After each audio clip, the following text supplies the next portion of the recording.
All things are possible if you believe. Well, you know, I studied for a long time. I started to study this book, Think and Grow Rich.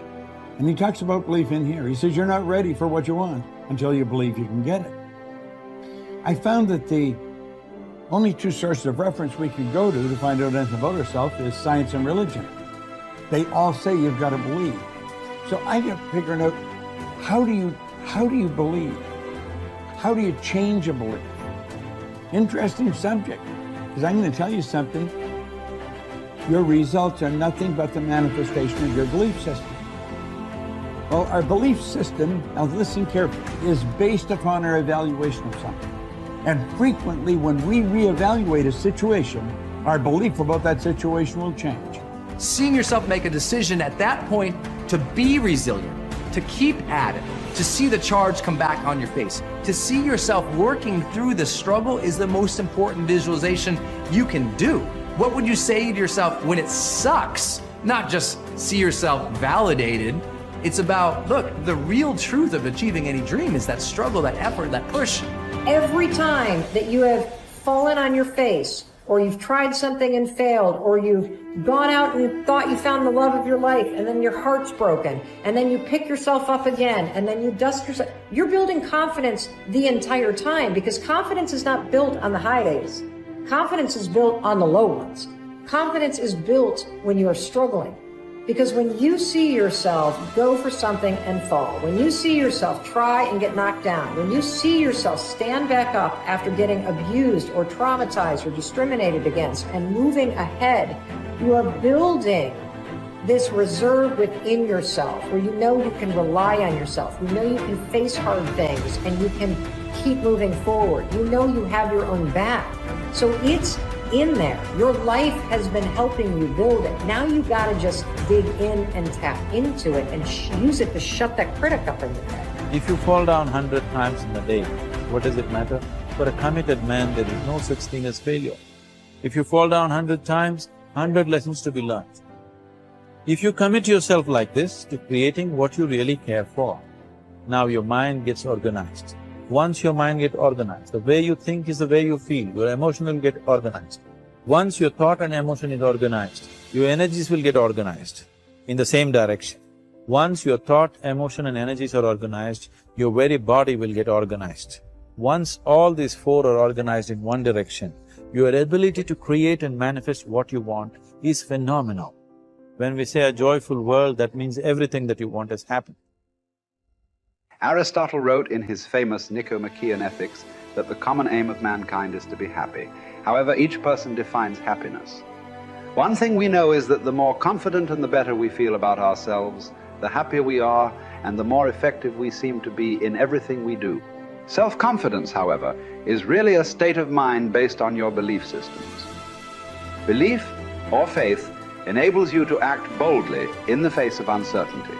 Confidence enables you to face changes and difficulties and unexpected setbacks with calmness and clarity, and allows you to respond more effectively under any circumstances. The law of belief, an important corollary of the law of cause and effect, says that your beliefs become your realities. You do not believe what you see, but you see what you believe. William James of Harvard said that belief creates the actual fact. In the Bible it says, according to your belief, it is done unto you. If you believe strongly enough and confidently enough, your outer world will tend to conform to a pattern consistent with these beliefs. In fact, your world today is largely an outpicturing of your innermost beliefs and convictions. You behave on the outside based on your beliefs on the inside. You see the world around you based on your beliefs about reality. Regardless of whether they are correct, how can you determine your true beliefs? Simple. You can tell what you really believe by observing what you do and what you don't do. You can tell what you believe by listening to your opinions, your conversations, and by noting your decisions. When you truly believe yourself to be an exceptional human being, possessed of remarkable capabilities, you will walk and talk and act that way, and your inner convictions will become your outer realities. As the Bible says, all things are possible to him that believeth. The law of incremental improvement is your key to an unlimited future of success, prosperity, and self-confidence. It doesn't matter where you are starting from. All that matters is where you are going. As Theodore Roosevelt said, do what you can with what you have, where you are. By applying the law of incremental improvement to yourself and your work, you can begin moving upward toward joining the great ones in your field. If you are doing what you love to do, and you are doing it with all your heart, by engaging in continuous personal and professional improvement, you can begin to move forward at such a rapid rate that it will astonish you. There is one small problem that you need to deal with before you become one of the best in your field. Most of us grow up with feelings of inferiority and inadequacy. Because of low self-esteem and selling ourselves short, many of us never even think about becoming excellent at our work. It never even occurs to us that we have the ability to learn anything we need to learn, to be able to do an outstanding job at anything we put our minds to.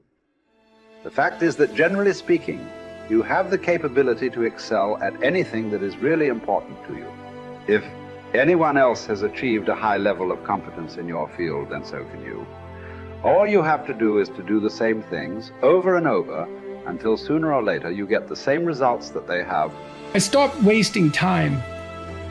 That helped a lot. I stopped drinking. I stopped going to bars. I really didn't spend a lot of time with my friends when I had young kids in particular. I had friends and I saw them, you know, with some degree of regularity, but where I cut corners was more with social life outside my family. So I spent a lot of time with my wife, and I spent a lot of time with my kids, and I spent a lot of time on my career. And so you have to make choices. And I think those were reasonable choices. I'm not displeased with them. Don't abandon your friendships, but you can certainly look at where you're wasting time and just stop doing things that you know to be a waste of time. So, and I did. And so I had enough room for my marriage, and I had enough room for my kids, and I had enough room for my career. And you know, sort of a multi-dimensional career. And it was always a challenge to me too, to see how efficient I could get. I concentrated on my marriage and making time for it. I concentrated on spending time with my kids consciously, and I concentrated on developing my career. Those were the three elements of my life. And I had some time left over for creative pursuits and for friends, but most of it was a matter of getting rid of time wastes of any sort, you know. And I just pushed that out of my life, you know, day after day until I wasn't wasting any time, or virtually no time. And, you know, I've asked my undergraduates frequently how much time they waste per day, and general estimates are like 6 to 8 hours of time they regard themselves as wasting. Like, that's a whole career right there, right? So if you just stop wasting time, you can do a tremendous amount, especially if you also try to maximize efficiency. And I always found that incredibly motivating. You know, a motivating game. How much can I do in the least amount of time possible? That's fun to try to do that, as far as I'm concerned. I know, you know, that's maybe undoubtedly a temperamental thing, but if you're wired that way, that's a great meta strategy. Become efficient. Results is the name of the game. What other game is there? I'm telling you, if you'll start with that, it's called the process of life change, and it doesn't matter how small the process is to start. One discipline starts it, and then one discipline feeds another, and the first thing you know, you've got this whole cycle in an upward positive motion. And it's called life change. It's called income change. It's called health change. Relationship with your family change. Equities unprecedented that you can have in numbers that will stagger the imagination if you do not curse what's available and start amending what's possible to get the results that you want. I don't think I can put it in any better. He said, it's not what happens that determines the major part of your future. It's not what happens. What happens to us all. He said, the key is what you do about it. It's not what happens, it's what you do about it. And he said, if you will start that process of change, do something different the next 90 days than you did the last 90 days, like picking up the books to read.